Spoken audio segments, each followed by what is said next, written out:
Hello everyone, कैसे हैं आप सब लोग। Welcome back to my YouTube channel target beard. Guys, आज हम देखने वाले हैं सीटेट का जो एग्ज़ाम हुआ था 2019 जुलाई में, उसका सीडीपी सेक्शन देखेंगे हम। ईवीएस सेक्शन, इससे पहले मैंने जो वीडियो बनाया था वो उसमें हमने ईवीएस सेक्शन डिस्कस किया था। आप चाहें तो मेरे चैनल में जाके देख सकते हैं, मैं इसका लिंक भी दे दूँगी आपको डिस्क्रिप्शन बॉक्स में। और उससे पहले हमने दिसंबर के ईवीएस और सीडीपी के पेपर्स भी डिस्कस किए थे, वो भी आप देख सकते हैं। गाइज, अगर आप सीटेट की तैयारी कर रहे हैं या करना चाहते हैं तो प्रीवियस ईयर्स के पेपर देखना बहुत बहुत ज़रूरी है, क्योंकि बिना उसके आपको पता नहीं चल पाएगा किस तरह के क्वेश्चंस आते हैं, किस तरह की स्ट्रेटजी आपको बनानी है, किस तरह की प्लानिंग आपको करनी है। जब तक प्लानिंग आपके दिमाग में नहीं होगी आप तैयारी शुरू कर नहीं सकते हैं। तो प्रीवियस ईयर के एग्ज़ाम्स देखना बहुत ज़रूरी है। एक बार आपको पता लग जाएगा कि किस तरह के क्वेश्चंस पूछे जाते हैं, कौन कौन से टॉपिक्स आपको तैयार करने हैं। और मेनली क्या होता है ना कि ये जो प्रीवियस ईयर के पेपर्स में से कुछ ना कुछ क्वेश्चंस रिपीट भी होते हैं। तो अगर आप प्रीवियस ईयर के पेपर देखेंगे तो एक तो आपको तरीका पता लग जाएगा कि किस तरह के क्वेश्चंस आते हैं। दूसरा, उसमें से आपकी तैयारी भी अपने आप होती चली जाएगी, क्योंकि टॉपिक्स आपके जो बेसिक्स थोड़े टॉपिक्स हैं वो भी क्लियर होते रहेंगे, और कुछ क्वेश्चंस रिपीट होते हैं तो वो भी आपके क्लियर हो जाएंगे। ठीक है, आइए जल्दी से स्टार्ट करते हैं। Let's start.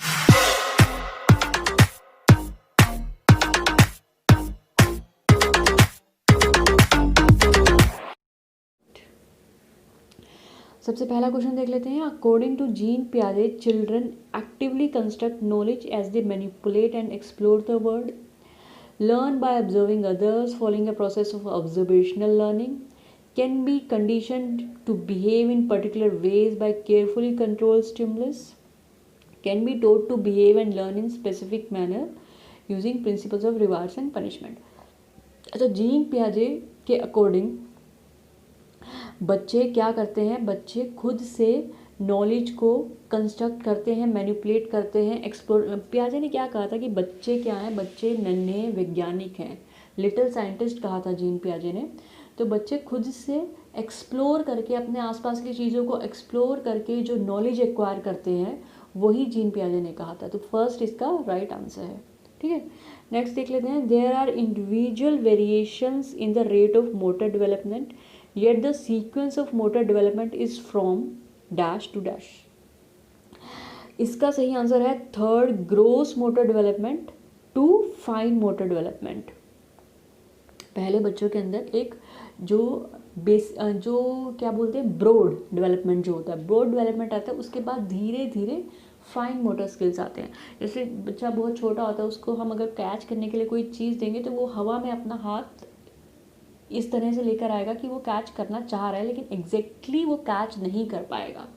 ठीक है, वो जज नहीं कर पाएगा एग्जैक्टली बॉल कहाँ पर आ रहा है। फाइन मोटर स्किल्स नहीं है, लेकिन हाँ वो अपना हाथ आगे बढ़ाएगा, तो उसको बोलते हैं gross motor skills. But fine motor skills धीरे धीरे अपने फिंगर्स को यूज़ करना, बिल्कुल उसी जज करना कि किधर बॉल आ रहा है, कहाँ पे आपको वर्क करना है, तो वो होते हैं फाइन मोटर स्किल्स। तो ग्रोस मोटर से फाइन मोटर की तरफ हमारी डेवलपमेंट होती है। The period that initiates the transition to adulthood, adulthood में जो बच्चा चाइल्डहुड से जो बच्चा अडल्टहुड में आता है, जो बीच का पीरियड होता है वो क्या होता है, एडोलेसेंस। ठीक है, जो टीनेजर होता है ना, हमारे टीनेज जो होती है वो एडोलेसेंस पीरियड होता है।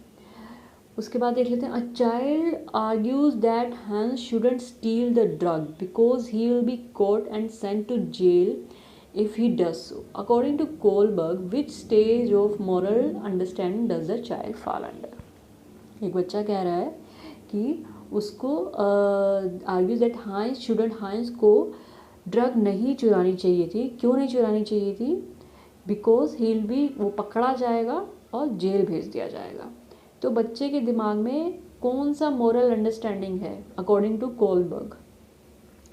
Instrumental purpose orientation, social order maintaining orientation, punishment and obedience orientation, universal ethical principle. C, बच्चे को डर है कि वो पकड़ा जाएगा और उसको जेल भेज दिया जाएगा, इसका मतलब पनिशमेंट का डर है बच्चे को। तो थर्ड सही आंसर है पनिशमेंट एंड ओबीडियंस ओरिएंटेशन। ठीक है, Lev Vygotsky refers to the verbal dialogues that children have with themselves. बच्चे जो खुद से बात करते हैं, वर्बल डायलॉग्स जो खुद से बात करते हैं, उसको कौन सी स्पीच कहा गया है? ईगो सेंट्रिक स्पीच कहा है, private speech, distorted speech, problematic speech. Problematic नहीं है, डिस्टॉर्टेड नहीं है, प्राइवेट स्पीच बोलते हैं जो बच्चे खुद से रोल प्ले करते हैं, खुद से कुछ बन जाते हैं, आपस में ही बात, खुद से ही बात करने लगते हैं, तो प्राइवेट स्पीच कहा जाता है उसको। Associating toys, articles of clothing, house hold items, occupation and colours with specific sex is a demonstration of. अब हम क्या करते हैं, बच्चा जब पैदा होता है, लड़का है तो उसके लिए ब्लू कपड़े ले आते हैं, लड़कियां हैं तो उनके लिए पिंक कपड़े ले आते हैं, टॉयज़ में अगर लड़की है तो उनके लिए हम डॉल्स खरीद के ले आते हैं, बॉय है तो उसके लिए कार, गन्स वगैरह खरीद के ले आते हैं। तो ये जो चीज़ें हमने डिस्क्रिमिनेशन किया है टॉयज़ में, कपड़ों में, कलर्स में, ये इंसानों ने खुद बनाया हुआ है। कोई किसी और से, कहीं से, किसी कोई रूल बुक नहीं है, ये हम ही ने खुद से बनाया हुआ है। ठीक है, तो ये किसको दर्शाता है? Evolve gender identity, gender stereotyping, gender theory, gender relevance. Gender stereotyping, हमने जेंडर के हिसाब से रोल बांट दिए हैं, लड़कों का ये रोल है, लड़कियों का ये रोल है, लड़के सिर्फ यही काम करेंगे, लड़कियां सिर्फ यही काम करेंगी, तो वो जेंडर स्टीरियोटाइपिंग के अंदर आता है, जो कि नहीं होना चाहिए। नेक्स्ट देख लेते हैं। In an elementary classroom, it is important to dash the experiences that a child brings with her. Elementary classroom मतलब 5वीं क्लास तक के जो बच्चे होते हैं, it is important to deny the experiences that a child brings with her, neglect the experiences, ignore the experiences, build on the experiences. जो बहुत छोटे बच्चे होते हैं, उनके अंदर बहुत सारी चीज़ें ऐसे होती हैं जो वो शेयर करना चाहते हैं, जो एक्सप्लोर करना चाहते हैं, जो वो डिस्कस करना चाहते हैं, तो उस चीज़ को नेग्लेक्ट, इग्नोर या डिनाई नहीं करना चाहिए, उस चीज़ को बढ़ावा देना चाहिए, ताकि बच्चे अपने आप को एक्सप्रेस करना सीखें और एक्सप्लोर करना सीखें। तो build on is the right option. A teacher should, teacher को क्या करना चाहिए? मैक्सिमाइज कंपैरिजन्स अमंग स्टूडेंट्स, ज़्यादा से ज़्यादा कंपेयर करें बच्चों को? No. Promote students belonging to certain cultures, certain culture के बच्चों को ही प्रमोट करें। Ignore cultural differences and diversity among students, ignore करें।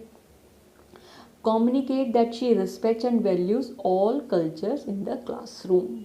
ये सही आंसर है। जो टीचर है उसको कम्युनिकेट करना चाहिए, बच्चों को बताना चाहिए कि हमें हर कल्चर का, हर रिलीजन का बराबर सम्मान करना चाहिए और बराबर वैल्यू देनी चाहिए।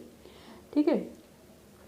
Which of the following constructs does Right to Education Act 2009 advocate? According to Right to Education, इसमें से कौन सा सही है? Integrated education, inclusive education, segregation, main streaming. देखिए, राइट टू एजुकेशन 2009 में क्या बात मेन कही गई थी? इंक्लूसिव एजुकेशन, कि जितने भी बच्चे हैं, चाहे वो किसी भी धर्म के हैं, किसी भी जाति के हैं, या फिर सबसे बड़ी बात, या कोई स्लो लर्नर है, या किसी को कोई डिसेबिलिटी है, उन सबको एक साथ एजुकेशन दो, इंक्लूसिव एजुकेशन दो। ठीक है, क्योंकि at some point of view उनको हमारे ही समाज में रहना है, हम ही लोगों के बीच में रहना है, तो उनको उस तरह की एजुकेशन दे कि वो सबके साथ कॉप अप करना सीखें। Inclusive education is the right answer.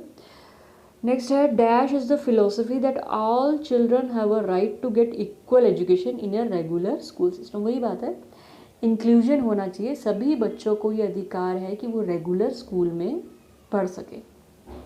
ठीक है, inclusion is the right answer. Which of the following represents the correct matching of children in column A with their primary characteristics?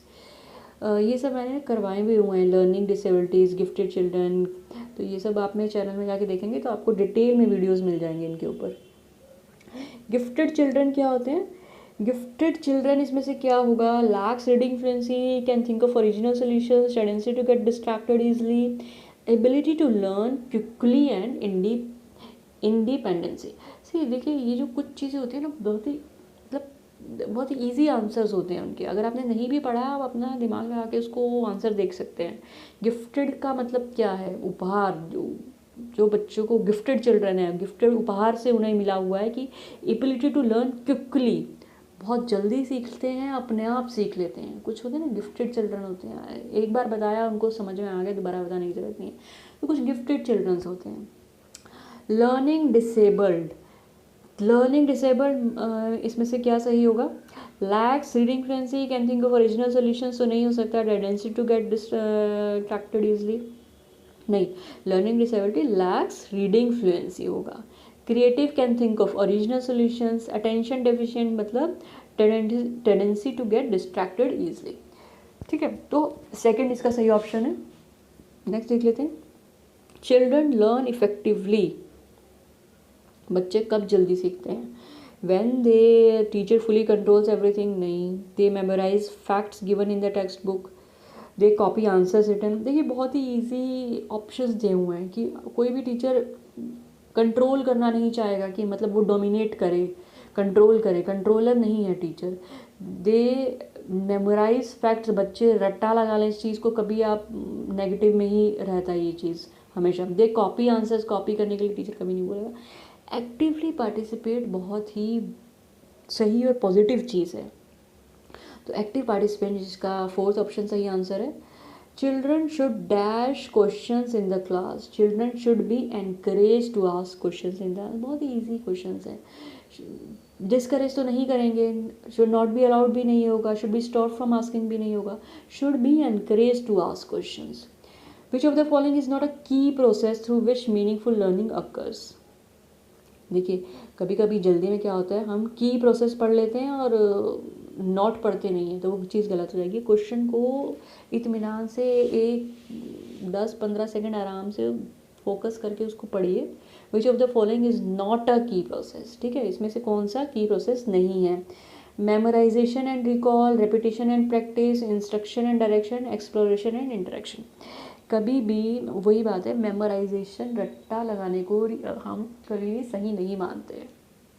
ठीक है, रेपिटेशन प्रैक्टिस हम कर सकते हैं, किसी चीज़ को प्रैक्टिस करने के लिए हम रेपिटेशन कर सकते हैं, इंस्ट्रक्शन एंड डायरेक्शन कर सकते हैं, एक्सप्लोरेशन इंटरेक्शन कर सकते हैं. मेमोराइजेशन और रिकॉल मतलब रट्टा लगाने को कभी भी सही नहीं माना जाता. When teacher have positive beliefs about students and their abilities, जब टीचर के अंदर बिलीफ होगा कि स्टूडेंट के लिए उनकी एबिलिटीज़ पर टीचर को विश्वास होगा, the students are eager and motivated to learn. तो उसका बच्चों पे क्या प्रभाव पड़ेगा? स्टूडेंट्स मोटिवेट होंगे लर्न करने के लिए, बिकम रिलैक्स हो जाएंगे और stop putting in any efforts to learn, become demotivate हो जाएंगे, are not affected in any way. सीधी सी बात है, अगर हमें किसी के ऊपर विश्वास होगा कि हाँ, अगर हम कहेंगे कि बेटा तुम ये कर सकते हो, यू कैन डू दिस, तो ऑब्वियसली वो बात सुन के बच्चे के अंदर एक मोटिवेशन ही आएगा. Students are eager and motivated to learn. ठीक है, नेक्स्ट देख लेते हैं. चिल्ड्रंस एरर्स, बच्चों की गलतियाँ क्या हैं? वो दर्शाती हैं कि reflect how careless children are, should be immediately corrected by asking them to do repeated practice, are a part of learning and given insight into their thinking, are insignificant in the teaching learning process. देखिए गलती करना कोई गुनाह नहीं है, गलती हर इंसान करता है, बच्चे या बड़े भी करते हैं, हर इंसान करता है. तो गलती करने का मतलब ये नहीं है कि आप उनको एहसास दिलाओ कि तुमने ये गलत किया है, या उनको बोलो कि अभी के अभी तुरंत इसको ठीक करो. बच्चों को it is a part of learning. गलती जब तक आप करोगे नहीं, आप सीखोगे नहीं. It is a part of learning and give an insight into their thinking. बच्चों को समझाओ एक पॉजिटिव वे में, नेगेटिव वे में नहीं कि तुमने गलत करके बहुत ही गलत काम कर दिया है. गलती करना हर इंसान का एक मतलब बिना गलती करे वो सीख ही नहीं सकता है. तो हर इंसान गलती करता है, उसको समझाओ गलती करके ही इंसान सीखता है. जब आप गिरोगे तभी आप चलना सीखोगे, जब आप क्रॉल करके फिर आप धीरे धीरे किसी चीज़ को पकड़ के फिर उसके बाद ही इंसान चलना सीखता है, एकदम से भागना से शुरू नहीं कर देता. तो it is a part of learning. Assessment should be undertaken as a separate activity. Assessment should be a part of the teaching learning process. Assessment should be done only in terms of marks, should be based on objective type written tests. Assessment क्या है? Should be undertaken as a separate. Assessment एक teaching learning का process होना चाहिए. अलग से बच्चों का टेस्ट लेना, स्पेशली छोटे बच्चों को, उनको आंकलन करना, उनको जज करना, उनको मार्क्स देना कि तुम्हारे 0 क्यों आए, तुम्हारे 20 क्यों आए, तुम्हारे 10 क्यों आए, ये बहुत ही मतलब एक नेगेटिव प्रभाव छोड़ता है बच्चों के ऊपर. असेसमेंट होना चाहिए, टीचिंग लर्निंग का ही एक पार्ट होना चाहिए कि आप बच्चों को पढ़ा भी रहे हैं और साथ साथ उनका असेसमेंट भी कर रहे हैं बच्चों को पता भी नहीं लग पा रहा कि टीचर उनका असेसमेंट कर रही है, बट उनका असेसमेंट भी हो रहा है और वो साथ साथ सीख भी रहे हैं। That is the right way. तो सेकंड इसका सही आंसर है। In a constructivist frame learning is active and social in its character. Constructive frame में क्या है, लर्निंग क्या है, एक्टिव और सोशल करेक्टर है, पैसिव एंड इंडिविजुअलिस्टिक्स है, process of acquisition of knowledge है, चेंज इन बिहेवियर है। सी लर्निंग सबसे पहले क्या है, एक्टिव है। लर्निंग हमेशा इंसान कुछ ना कुछ सीखता रहता है। और सोशल बिहेवियर अपने आसपास की चीज़ों से, एकांत में रह के इंसान नहीं सीख सकता। अपने आसपास की चीज़ों से जितना सीखता है, अपने आसपास के माहौल से, अपने आसपास के बिहेवियर से, दूसरे लोगों से। एक्टिव और social in its character is the सही आंसर है। ठीक है। What principle does the following highlight? Students who do not perform well feel that they are not good enough and feel demotivated. They are then likely to give up easily without trying or persisting in doing task. See, ये कौन सा principal दर्शाता है ये कि जो बच्चे अच्छा परफॉर्म नहीं कर रहे हैं, they feel that they are not good enough और डीमोटिवेट फील कर रहे हैं। They are then likely to give up. अगर आप कोई अच्छा काम आप सही से परफॉर्म नहीं कर पाए, फिर आप डीमोटिवेट हो गए और आपने उस चीज़ को गिव अप कर दिया, तो ये क्या दर्शाता है? Cognition and emotions are not separable. Cognitions and emotions are not related. Heredity and environment are not separable. Heredity and environment are not related. Cognition और इमोशंस आर नॉट सेपरेबल। दोनों separable नहीं हैं, दोनों साथ साथ पैरेलल चलते हैं। जब तक आप मानसिक रूप से आप अंदर से खुश नहीं होंगे, आप अंदर से सीखना नहीं चाहेंगे, अंदर से आप मोटिवेट नहीं होंगे किसी चीज़ के लिए, तब तक आप वो चीज़ नहीं सीख सकते हैं। नॉलेज आप एक्वायर नहीं कर सकते हैं जब तक आप उस चीज़ को, उस काम को करना ना चाहें। ठीक है। तो फर्स्ट इसका सही आंसर है। A teacher can encourage children to become effective problem solvers by writing step-by-step solution to all the questions, giving them plenty of opportunities to answer similar kinds of questions, emphasizing on rote memorization, encouraging children to make intuitive guesses and look at multiple solutions. बच्चे खुद से चीज़ों को सोचें, उसको discuss करें और उसके मल्टीपल सॉल्यूशंस की तरफ फोकस करें, जिससे बच्चा क्रिएटिव बनता है। ठीक है। फोर्थ इसका सही आंसर है। Use of methods where learners' own initiative and efforts are involved is an example of, जहाँ पे लर्नर खुद से इनिशिएटिव लेता है और एफर्ट्स लेता है, तो उसको हम क्या बोलते हैं? Learner centred method. ठीक है। जो लर्न करने वाला बच्चा है, जो लर्नर है, लर्नर सेंटर्ड मेथड, खुद से इनिशिएट कर रहा है और एक्सप्लोर करके वो चीज़ों को सीख रहा है। विच of the following statements about intelligence is correct? ये पहले भी शायद आ चुका है। इंटेलिजेंस क्या है? Intelligence is multi dimensional, involving several abilities, not entirely measurable by intelligent. Intelligence को हम एकदम से आंक नहीं सकते हैं कि इसके 10 में से 10 आ गए तो ये इंटेलिजेंट है, और किसी के 10 में से 5 आए तो वो कम इंटेलिजेंट है। Intelligent is multi dimensional. किसी एक सब्जेक्ट को लेके, एक फील्ड को लेके हम इंटेलिजेंस का थप्पा नहीं लगा सकते हैं। ठीक है। Fourth is the right answer इसमें। Which of the following is the primary socialising agency? Primary socialising agency कौन सी है? Family is the primary socialising agency, जो सबसे पहले बच्चों को सोशल होना सिखाती है। ठीक है। The major proposition of Jean Piaget's theory is that childrens thinking is qualitatively different from adults. Fourth इसका सही आंसर है। देखिए, childrens thinking is inferior to adult तो नहीं है, children thinking is superior to adult भी नहीं है, children thinking is quantitative different from adult भी नहीं है, चिल्ड्रन थिंकिंग इज़ क्वालिटेटिव। बच्चों का जो सोचने का तरीका है वो अलग है बड़ों से।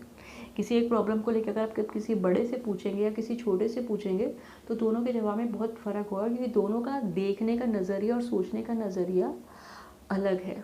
ठीक है। इन्फीरियर सुपीरियर को नहीं मानते हम इस चीज़ में, बस उनका वे ऑफ थिंकिंग और way of viewing things is quite different. ठीक है। जेंडर इज़ अभी पहले भी हमने बात की थी, जेंडर जो बनाया हुआ है वो लोगों ने बनाया हुआ है, सोशल कंस्ट्रक्ट है। ठीक है। ये लड़कों का काम है, लड़कियों का काम है, वो सोशल हम लोगों ने बनाया, सोशल कंस्ट्रक्ट है वो। Which of the following correctly identifies a broad domains of development? Main जो ब्रॉड डोमेन्स हैं डेवलपमेंट के वो कौन कौन से हैं? Physical, cognitive, social and emotional, 4 ही मेन डोमेन्स हैं जो डेवलपमेंट के हैं, पहला तो फिज़िकल, हमारा फिज़िकल डेवलपमेंट जो होता है, कॉग्निटिव हमारा दिमागी तौर से मानसिक रूप से जो हमारा डेवलपमेंट होता है, सोशल डेवलपमेंट और इमोशनल डेवलपमेंट, ये 4 मेन डोमेन्स हैं। Which of the following statements regarding children and their learning is correct? All children are naturally motivated. जो बच्चे हैं, देखिए आप देखिए, वो नेचुरली मोटिवेट रहते हैं सीखने के लिए, उनको कोई कहता नहीं है। आप बच्चों के अंदर इतने सवाल होते हैं, इतनी चीज़ें होती हैं कि आपको उनको चुप करवाना पड़ेगा कि वो खुद से ही सेल्फ मोटिवेटेड होते हैं। ठीक है, उनके अंदर बहुत सारे सवाल होते हैं, ऐसा क्यों है, एप्पल रेड क्यों है, या ग्रीन क्यों है, या स्काई ब्लू क्यों है, कि खुद से ही वो जानने की उनके अंदर बहुत सी इच्छा होती है। ठीक है, तो फर्स्ट इसका राइट आंसर है। नेक्स्ट देख लेते हैं। In progressive education children are seen as miniature adults, passive imitators, active explorers. वही है कि प्रोग्रेसिव एजुकेशन में बच्चों को एक्टिव एक्सप्लोरर माना गया है, खुद से वो चीज़ों को एक्सप्लोर करते रहते हैं, एक्टिव एक्सप्लोरर है। According to Vygotsky, learning is a social activity, individualistic passive activity, conditional. Social activity है, पहले भी ये अभी बात की थी हमने इसके बारे में। Learning is a social activity. Last question देख लेते हैं इसका। विच of the following कैरेक्टराइजेज a child in the pre operational stage? जो हमारी होती है वो होती है 2 से 7 के बीच में, जब बच्चे के अंदर लैंग्वेज और बहुत सारे चेंजेस आते हैं। तो उसके अंदर सबसे मेन करेक्टर इसमें पूछा गया है, इसमें से which of the following characterize, जो circular reactions, goal directed behaviour, deferred imitation, irreversibility of thought. तो सही आंसर है इरिवर्सिबिलिटी ऑफ जो थॉट होता है बच्चे के अंदर, कि पानी से बर्फ़ बनता है और फिर बर्फ़ से ही पानी बनता है। जो इरिवर्सिबिलिटी ऑफ थॉट है बच्चों के अंदर, वो उस चीज़ की समझ बच्चे के अंदर आने लगती है प्री ऑपरेशनल स्टेज में। ठीक है, तो ये था हमारा आज का आखिरी क्वेश्चन। इन सब टॉपिक्स के ऊपर मैंने डिटेल्स वीडियोस भी बनाए हुए हैं, आप जाके मेरे चैनल में देख सकते हैं डिटेल्स वीडियोस। CDP का और इंग्लिश का और ये CTET की अलग से मैंने उसमें बनाए हुए हैं बहुत सारे वीडियोस। तो thank you so much for watching, have a nice day, goodbye. जल्दी मिलेंगे एक और वीडियो के साथ। चैनल सब्सक्राइब नहीं किया तो प्लीज़ सब्सक्राइब कर दीजिए।